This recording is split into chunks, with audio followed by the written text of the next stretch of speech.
नमस्कार, मैं हूं रजनीश और आप तक पहुंच रहे हैं भारतीय राज्य व्यवस्था सीरीज के कुछ lectures. Study with Rajnish channel के माध्यम से हम लोग इस विषय पर चर्चा कर रहे हैं और यह इस लेक्चर सीरीज का 16वां लेक्चर है। आज की चर्चा का विषय है उपराष्ट्रपति। इसके पहले हमने राष्ट्रपति यानी संघ की कार्यपालिका के पहले भाग राष्ट्रपति पर चर्चा कर ली है।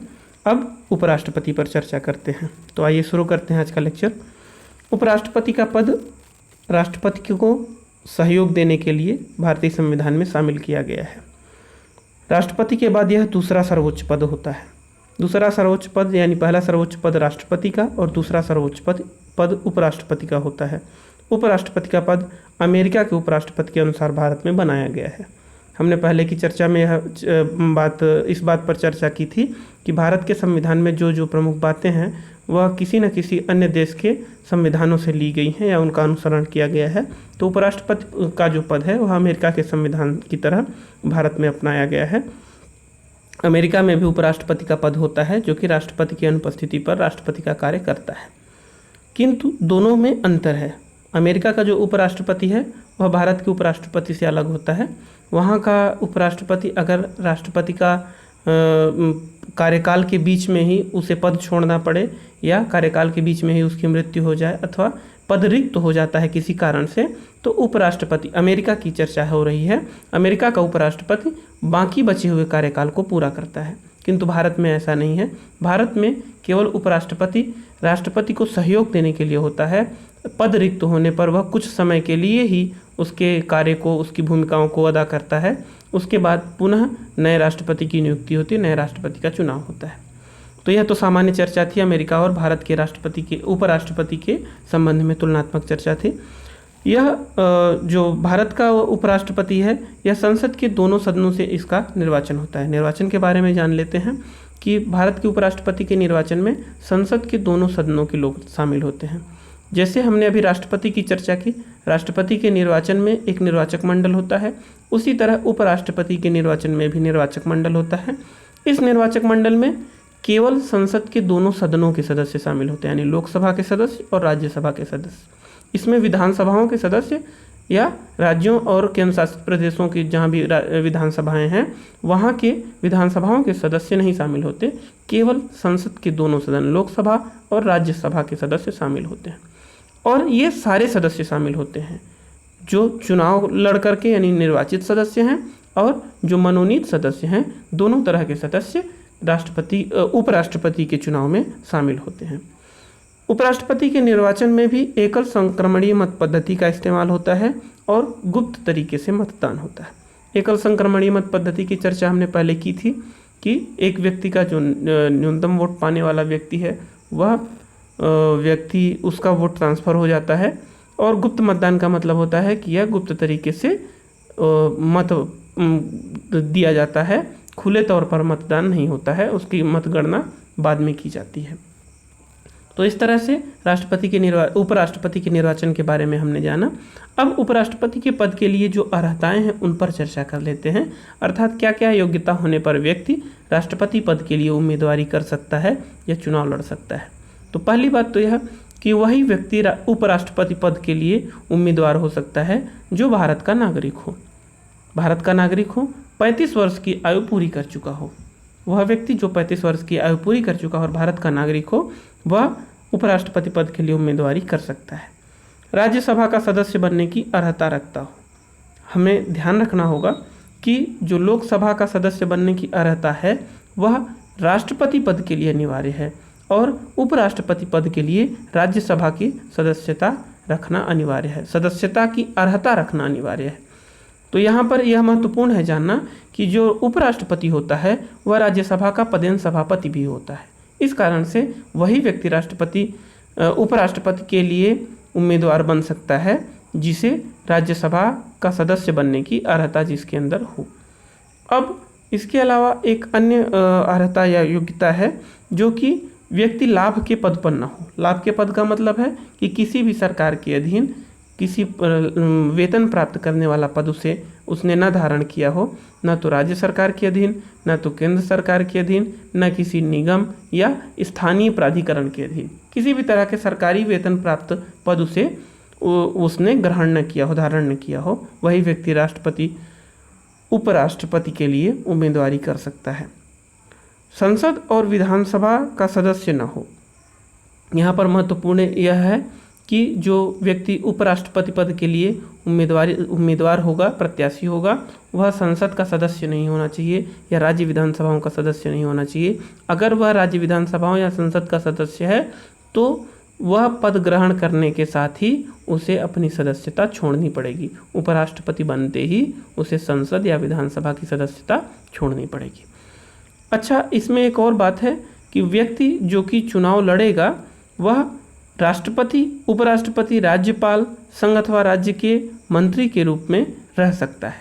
अर्थात यह जो पद हैं, राज्यपाल का पद है, राष्ट्रपति उपराष्ट्रपति का पद है, संघ का मंत्री अथवा राज्य का मंत्री, तो यह पद लाभ के पद के अंतर्गत नहीं आते। व्यक्ति यह रहते हुए, इन पदों पर आसीन रहते हुए चुनाव लड़ सकता है। यद्यपि वह जब चुनाव जीतेगा, अपना पद धारण करेगा, तो उसे अपना पुराना पद, यानी अगर राज्यपाल है तो राज्यपाल का, या मंत्री है तो मंत्री का पद छोड़ना पड़ेगा।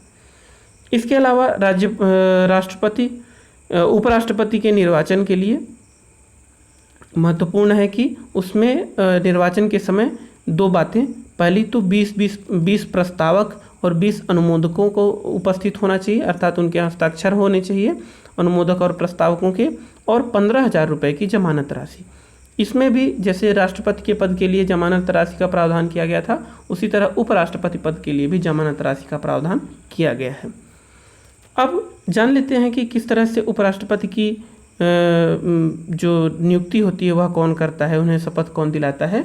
तो उपराष्ट्रपति को निर्वाचन होने के बाद वह व्यक्ति जो कि उपराष्ट्रपति के चुनाव में विजयी होता है, उसे उसकी नियुक्ति के लिए, उसे शपथ दिलाने के लिए का कार्य राष्ट्रपति के द्वारा किया जाता है। राष्ट्रपति उपराष्ट्रपति को शपथ दिलाता है। इसके अलावा हमने पिछले लेक्चर में यह समझा था कि राष्ट्रपति को शपथ कौन दिलाता है। तो राष्ट्रपति को शपथ उच्चतम न्यायालय का जो मुख्य न्यायाधीश वह दिलाता है। अगर वह अनुपस्थित है तो उसकी जगह जो भी उच्चतम न्यायालय के मुख्य न्यायाधीश के पद पर आसीन होगा, जो भी श्रेष्ठ न्यायाधीश होगा, उस समय वरिष्ठ न्यायाधीश होगा, वह उसको राष्ट्रपति को शपथ दिलाएगा। और उपराष्ट्रपति को शपथ राष्ट्रपति द्वारा दिलाई जाती है। उपराष्ट्रपति पद का कार्यकाल 5 वर्ष का होता है और इस पद को इसके पहले भी समाप्त किया जा सकता है। किंतु पद किन किन स्थितियों में रिक्त होता है, किन किन स्थितियों में पद खाली होता है, यह देख लेते हैं। कि पहली तो स्थिति है कि 5 वर्ष की अवधि पूरी होने पर अगर किसी व्यक्ति जो कि उपराष्ट्रपति के पद पर है, उसका 5 वर्ष का कार्यकाल पूरा होता है, तो कार्यकाल पूरा होने पर पद रिक्त हो जाएगा, दोबारा चुनाव कराना पड़ेगा। अथवा वह व्यक्ति त्यागपत्र दे दे, उपराष्ट्रपति जो है वह राष्ट्रपति को अपना त्यागपत्र दे दे, इस्तीफा लिख कर दे दे, अथवा उसे बर्खास्त कर दिया जाए। यह जो बर्खास्त करने की व्यवस्था है, यह राज्यसभा और लोकसभा दोनों सदनों के द्वारा की जाती है। इसमें राज्यसभा जो है वह प्रस्ताव को लाता है और उसे पास करता है, लोकसभा को उसमें सहमति देनी होती है, अर्थात सामान्य रूप से साधारण बहुमत से उसे पास करना होता है। और अथवा जो व्यक्ति उपराष्ट्रपति के पद पर है उसकी मृत्यु हो जाए, अथवा किसी कारण से निर्वाचन को अवैध घोषित कर दिया जाए। निर्वाचन को अवैध कौन घोषित करता है? उच्चतम न्यायालय घोषित करता है। कोई किसी भी तरह की जांच जो उपराष्ट्रपति के निर्वाचन से संबंधित है, वह जांच उच्चतम न्यायालय के द्वारा की जाती है।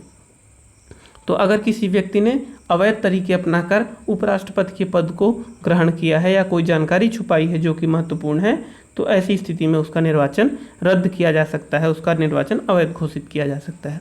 तो इस तरह से उपराष्ट्रपति का जो पद है वह 5 तरीके से रिक्त हो सकता है। अब इसके हटाने के विषय में जो हमने चर्चा की, बर्खास्त किए जाने के विषय में थोड़ा विस्तृत रूप से जान लेते हैं कि उपराष्ट्रपति को पद से हटाने का प्रस्ताव राज्यसभा के कुल सदस्यों के बहुमत से पास किया जाएगा। अभी तक हमने राष्ट्रपति के महाभियोग पर चर्चा की थी पिछले लेक्चर में। यह महाभियोग की जैसी ही प्रक्रिया है, किंतु महाभियोग से अलग है। इसमें केवल राज्यसभा के माध्यम से ही उपराष्ट्रपति को हटाया जा सकता है, क्योंकि वह राज्यसभा का पदेन सभापति होता है। तो राज्यसभा के सदस्य में प्रस्ताव लाया जाएगा और वह प्रस्ताव सामान्य रूप से जितनी कुल संख्या है राज्यसभा के सदस्यों की, उस संख्या के बहुमत के माध्यम से यह प्रस्ताव पारित होना चाहिए। और ऐसे प्रस्ताव के लिए कि पहले 14 दिन का नोटिस दिया जाएगा उपराष्ट्रपति को कि आपके खिलाफ यह हटाने का, बर्खास्तगी का प्रस्ताव लाया गया है। और ऐसे प्रस्ताव के पश्चात लोकसभा के द्वारा भी साधारण बहुमत से पारित होना चाहिए। तो इस तरह हम देखते हैं कि राज्यसभा में प्रस्ताव लाया जाएगा और उसमें विशेष बहुमत यानी पूर्ण बहुमत यानी कुल सदस्यों के बहुमत से उसे किया जाएगा।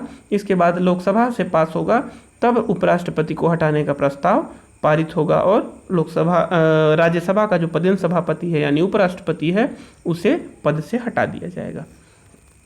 अब हम देखते हैं कि इससे संबंधित अन्य महत्वपूर्ण बातें क्या क्या हैं।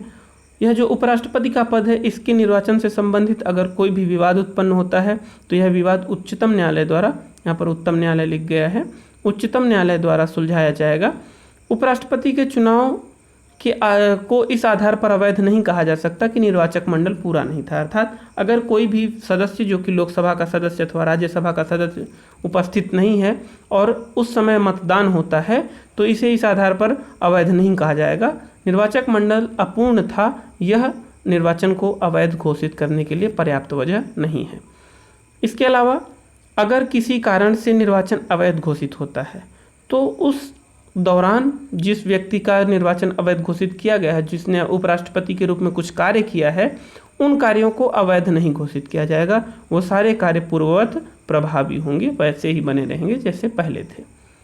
अब उपराष्ट्रपति के लिए संविधान में बहुत सारी व्यवस्था की गई है, जैसे कि उपराष्ट्रपति के लिए संविधान में वेतन और भत्तों की व्यवस्था नहीं की गई है। उपराष्ट्रपति के लिए अलग से कोई भी वेतन नहीं है। वह राज्यसभा का पदेन सभापति होता है, इसलिए उसे राज्यसभा का पदेन सभापति होने के कारण सभापति का वेतन प्राप्त होता है, जो लोकसभा अध्यक्ष के बराबर होता है। और इसके अलावा उसे दैनिक भत्ता, निःशुल्क और सुसज्जित आवास, फ़ोन की सुविधा, वाहन की सुविधा, चिकित्सा की सुविधा, यात्रा की सुविधाएँ और अन्य सुविधाएँ मिलती हैं।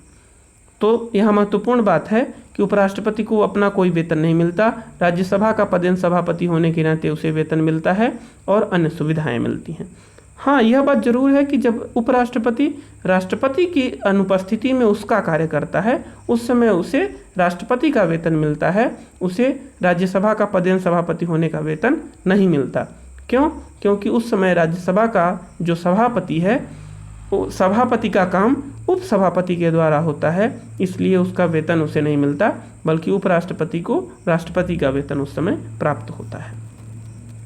अब उपराष्ट्रपति के कुछ कार्य हैं, कुछ कार्य और शक्तियां हैं, उन पर चर्चा कर लेते हैं। पहली महत्वपूर्ण जो उसका पहला और महत्वपूर्ण कार्य है वह है कि उपराष्ट्रपति राज्यसभा का पदेन सभापति होता है और इस समय वह लोकसभा के अध्यक्ष की तरह कार्य और शक्तियाँ प्राप्त करता है। जिस तरह से लोकसभा का अध्यक्ष कार्यवाही का संचालन करता है, व्यक्तियों के जो भी सदस्य हैं उनके बोलने का समय, संचालन की प्रक्रिया का निर्धारण, अनुशासन बनाए रखना इत्यादि जितने भी कार्य होते हैं वह लोकसभा का अध्यक्ष करता है और उसी तरह की शक्तियां प्राप्त करता है। किसी भी सदस्य को बर्खास्त निकाल सकता है, मार्शल लगा करके बाहर कर सकता है, अथवा किसी भी सदस्य को कुछ दिन के लिए निलंबित कर सकता है कि वह सदन में ना आए, व्यवस्था ना फैलाएं। तो इस तरह की जो शक्तियां लोकसभा के अध्यक्ष को होती हैं, वह सारी शक्तियां उपराष्ट्रपति को राज्यसभा का पदेन सभापति होने के नाते प्राप्त होती हैं। उपराष्ट्रपति राज्यसभा की कार्यवाही का संचालन करता है, नियम बनाता है, राज्यसभा के लिए में अनुशासन बनाए रखता है, जो भी सदस्य बोलते हैं, प्रश्न पूछते हैं, उत्तर देते हैं, उनके समय का निर्धारण करता है। उनके इस तरह से राज्यसभा के अंतर्गत जितनी भी कार्रवाई है वह उपराष्ट्रपति के द्वारा होती है, क्योंकि वह पदेन सभापति होता है। यह अमेरिका के उपराष्ट्रपति की तरह है, क्योंकि अमेरिका का उपराष्ट्रपति भी सीनेट यानी वहाँ की राज्यसभा कहिए या उच्च सदन कहिए, उसका पदेन सभापति होता है। इसी तरह भारत में भी होता है। राष्ट्रपति का पद रिक्त होने पर भी वह उपराष्ट्रपति जो है वह राष्ट्रपति का कार्य करता है। अब जो राष्ट्रपति का पद अगर रिक्त हो जाता है तो वह कार्यवाहक राष्ट्रपति के रूप में काम करता है। ऐसी स्थिति में अधिकतम 6 महीने तक उपराष्ट्रपति राष्ट्रपति का कार्य करता है और 6 महीने के अंदर चुनाव कराने की प्रक्रिया पूरी कर ली जाती है। इसके अलावा राष्ट्रपति की अनुपस्थिति में, बीमारी में, असमर्थता में या किसी भी तरह की जो भी उसकी असमर्थता है, ऐसी स्थिति में राष्ट्रपति अगर कार्य नहीं कर रहा है तो उपराष्ट्रपति उसके कर्तव्यों को पूरा करता है, उसके कर्तव्यों का निर्वाह करता है। उपराष्ट्रपति राष्ट्रपति का कार्य जब कर रहा होता है उस समय सभापति का कार्य उपसभापति के द्वारा किया जाता है। यह बात हमने पहले ही चर्चा में बता दी है। अब उपराष्ट्रपति का जो चैप्टर है बहुत ही संक्षेप में था और बहुत ही कम समय लगा इसमें। यह बहुत ही महत्वपूर्ण है। कभी कभी अनुच्छेदों का क्रम पूछ लेता है अथवा किस अनुच्छेद में क्या बातें लिखी गई हैं पूछ लेता है। यह प्रमुख उपराष्ट्रपतियों का नाम परीक्षाओं में आ जाता है, तो आप उपराष्ट्रपतियों का नाम कहीं से भी गूगल करके या किसी किताब से देख करके उसे लिख सकते हैं, याद कर सकते हैं। यहाँ पर कुछ महत्वपूर्ण अनुच्छेदों की चर्चा हमने कर ली है। अनुच्छेद 63 उपराष्ट्रपति के बारे में, उपराष्ट्रपति का पदेन सभापति होना यह अनुच्छेद 64 में है। आकस्मिक रिक्तियाँ और राष्ट्रपति की अनुपस्थिति में राष्ट्रपति के कर्तव्यों का निर्वहन यह अनुच्छेद 65 में है। उपराष्ट्रपति का चुनाव अनुच्छेद 66 में है। उपराष्ट्रपति का कार्यकाल अनुच्छेद 67 में है। इसी तरह से जितने भी अनुच्छेद दिए गए हैं तो यहाँ पर हमने उसे लिख दिया है। इस वीडियो का PDF आपको हमारे टेलीग्राम चैनल पर मिल जाएगा। टेलीग्राम चैनल का लिंक आपको दिया हुआ है और इसे आप अवश्य इस PDF को अवश्य प्राप्त कर लीजिए। टेलीग्राम चैनल का लिंक डिस्क्रिप्शन में दिया हुआ है और वहाँ से आप ले सकते हैं इसे। और इस वीडियो की PDF को लेकर के आप इन अनुच्छेदों को जरूर 1 या 2 बार लिख करके पढ़ करके याद कर लें, क्योंकि परीक्षाओं में कभी कभी उनका क्रम या उन किन अनुच्छेदों में कौन सी बातें लिखी गई हैं यह अवश्य पूछ लेता है। तो उपराष्ट्रपति की चर्चा में अभी इतना ही। आगे के लेक्चर में हम प्रधानमंत्री और मंत्रिपरिषद का वीडियो क्लियर करेंगे।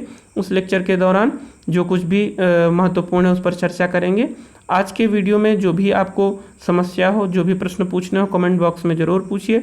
आपने वीडियो देखा इसके लिए धन्यवाद। महादेव।